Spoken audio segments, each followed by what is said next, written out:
Welcome back to the Gardening with Joy and Holly radio show. Thank you for being with us. You want to learn more about those sponsors and all those who support our program financially so you can hear it on your radio station each week, you can go to our parent website, thewisconsinvegetablegardener.com, underneath the Season 9 tab at the top of the page for all the listings and the money tab for the coupon codes. Holly, let's go to the hotline and bring in our guest for this week. Heather Blackmore loves sharing her garden and everything she has learned from it with the hope that it will inspire others to get their hands dirty. Gardening in Zone 5B, the Chicago area climate. As a former master gardener, she relies on her training to create and maintain a healthy garden. Her website is heresheggrows.com. Welcome to the program, Heather. Hi, Joy and Holly. Thank you for having me. Well, thank you so much for taking time out of your day, not only to educate Holly and myself, but all of our listeners. So, as we are getting to the later parts of the summer and early fall, for gardeners who had not had the garden they had dreamed of this year, whether it be flowers or vegetables, what words of encouragement can you offer for them to not give up and to certainly just try again next year?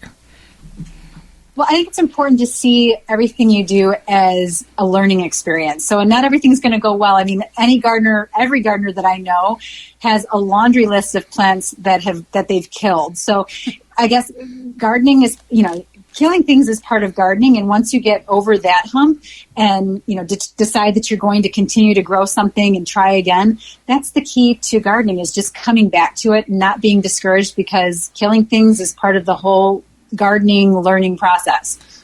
Well, I guess, you see this a lot on social media. Well, this year my plants were this many weeks behind, or this many weeks ahead, or it was so dry I never remember, or it was hotter than it's ever been. It's always something. Whether it's true or not, it makes us feel better to complain about it.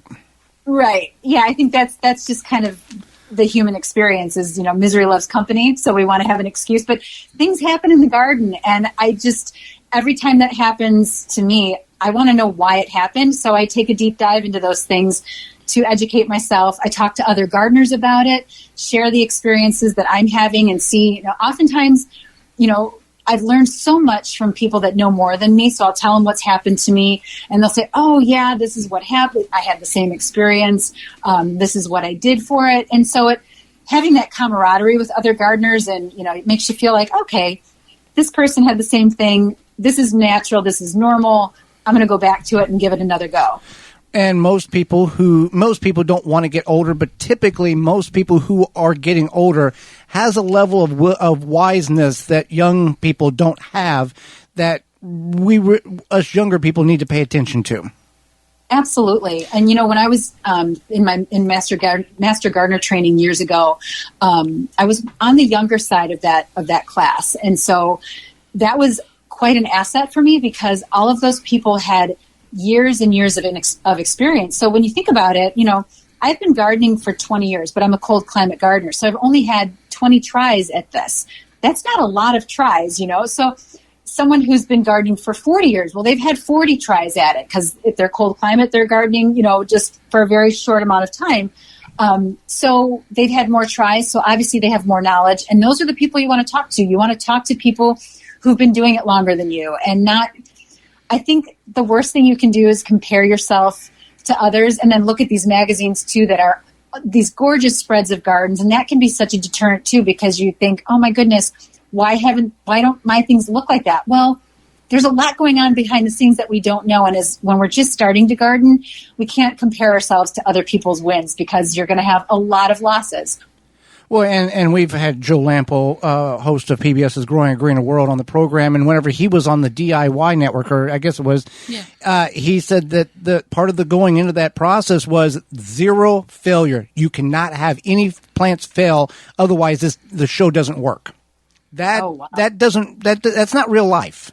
No, certainly not. And if we all look that way, if we all thought of it that way, no one would be gardening, because we kill a lot of plants. There's, you're dealing with climate issues, you're dealing with environmental issues, you're dealing with the bugs and, all these fluctuations in temperature. So, and we're forcing plants that wouldn't normally grow together to grow, and we're doing all of these things. So when you think about it, gardens are really unnatural environments, because most of these plants usually don't grow together unless we're doing, native plantings. So we've got a lot of variables going on, and they all don't always fall into place. So there's always going to be a hiccup. and with the vegetable gardening world, many of us are not standing in the garden 12 hours a day babying the plants. It's not as if we have a failure, we can still have access to the farmer's market or the grocery store. It's not a live or die situation.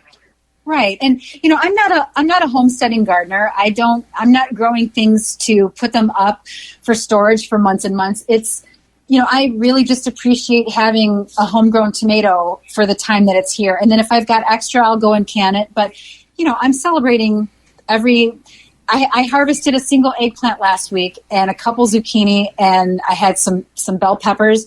I threw all that in the oven, roasted it with some olive oil, salt, and pepper, and I had the best vegetable side dish. And it was not a giant harvest, but it was absolutely delicious. And it was a small thing, but it was a win. Definitely always a great win when you can get anything to grow to harvest. Right. So as a country, many people have adapted to this like perfect lawn mindset, which really is not what anybody should have. But that's where we are as a country at times. And a lot of times they think that, requires hard work, lots of chemicals, whether it be applied by the homeowner or hiring a truck that comes and sprays the lawn, that you can't walk on it, have pets on it, etc. Where in the past did this concept come from?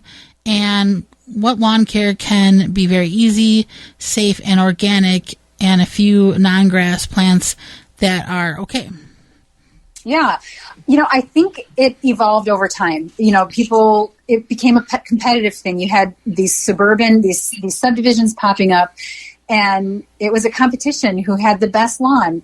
And so to achieve that, they started incorporating all of these chemicals, and then the companies started catching on going, oh, these people really want green lawns at any cost. So it's a competitive thing. I think it's neighbors compete with each other because they want the best looking grass, which is absolutely bananas in my opinion. So, I believe there's a place for grass. I think having grass is very important, but I think it's overdone. We don't need to have all that grass because there's so much that goes into maintaining it. If you want it to be constantly green and weed free. So my entire backyard is predominantly clover. Clover fixes nitrogen in the soil. It's, attracts the bees. So the bees have something to pollinate, they're foraging on those flowers. It's beautiful to walk on. It never turns, never goes brown. It's also something that the rabbits kind of gravitate to. So it keeps them away from my vegetables and my perennials sometimes. But I really love the look of clover in my garden, and it's absolutely beautiful, and there's no maintenance at all, and it's even green when we're going through drought. It's just constantly beautiful and easy. Well, also there's three letters that a lot of people HOA. There's people want to have a beautiful lawn because the HOA will find me if I don't, and right. That's a whole nother conversation for a whole nother day, and people have very not nice things to say. Right. There are times when landscaping is done on people's property and they're just not happy with it. What are some solutions or ways to make the best of that oopsie, whether they didn't do their due diligence and find a good landscaper, or they thought they were getting a deal and the deal really wasn't as good as they thought it was? Well, I think if you've got something with the landscaper and they didn't follow through, it's something you'd have to address with the company that you hired. But you want to make sure that you're looking into the background of these companies too. Ask them for a portfolio. Ask to speak with prior clients. Drive past a few homes if they don't mind sharing their addresses so you can actually see what their work looks like. And if you're someone who's a DIYer and you're not happy with the plan that you made and how the installation went, maybe things are not filling in, or it just didn't, just feed that image that you had in your mind of how this was going to be. I think your best friend in that situation is a camera. Cameras have taking a picture of a site that's not, pleasing to the eye, and maybe sometimes you don't know exactly what it is about that space that you don't like. Oftentimes taking a picture of it and bringing it in and studying that photograph, maybe enlarging it a little bit, studying that photograph to see, okay, maybe I need a dark leaf plant in there, or maybe I have too much of something, or maybe the shape isn't right and I need to vary the flower shapes in the garden. Maybe I've got too many daisy-shaped flowers and maybe I need more spikes. So having a photograph of the area that you're not happy with is a really good technique that I use frequently to go back and revise and edit my garden. So I get it, something that to the point where I feel like, wow, that really looks the way I imagined it should look. Well, yeah, go ahead. I've actually also heard of like muralists doing that, where they because when they step back and they take a look at the whole picture, it looks different than if they take a picture and look at it on like a screen for some reason. So that really makes a lot of sense. And, also another technique would be, if you've got the ability to, is if you can take the photo in black and white, do that. Yeah. Or, transfer it into your computer and change it to black and white. And that will really help you. It just pulls out the shapes of all your plants so you can really see what's missing. It's just another helpful tool to design and redesign that space. And take a little bit at a time. I wouldn't do the entire garden at once. I would just do pockets of the garden and really fine-tune those spaces using a photograph. Well, as mentioned, you grow in Zone 5B.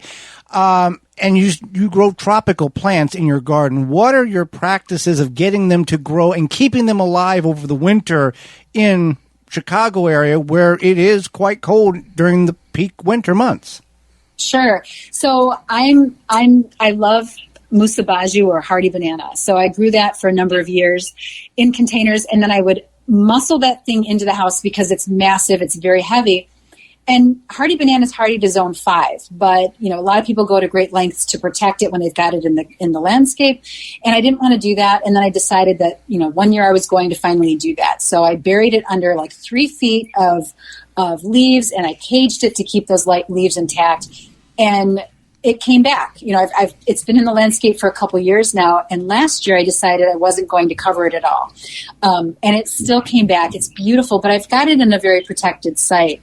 But for tropicals, that maybe aren't hardy in our area, very few are, I'll bring them in. I'll save my canna rhizomes. I'll bring in my elephant ears and just keep them in the basement in a cold, dark environment. And then I check them from time to time to make sure they're not completely drying out. I don't want to give them too much water, because that really is the kiss of death for plants if you're giving too much, because they'll just rot.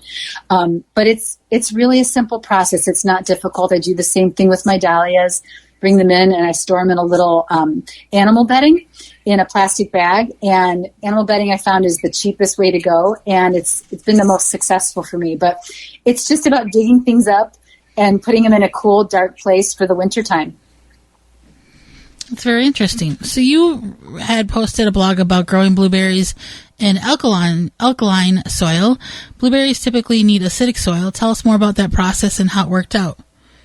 Yeah, so, knowing your soil's pH is key. So my soil in my raised beds is right around 7.4, and blueberries like a pH anywhere between 4.5 and 5.5. So before I planted my blueberries, I grow a smaller variety for small spaces, and I amended the soil first, got some compost in there, worked it in well, and then I acidified the soil and to lower that pH and make those nutrients available because when your pH in your soil is too high, the nutrients that your blueberries need is just not available to the plant. So acidifying the soil and then, addressing the soil every couple months with a little bit more berry fertilizer and paying close attention to the leaves, because the leaves, even right now, as the season progresses, the leaves start becoming chlorotic. So there's chlorosis going on, and they'll start yellowing, and you'll see that green veining.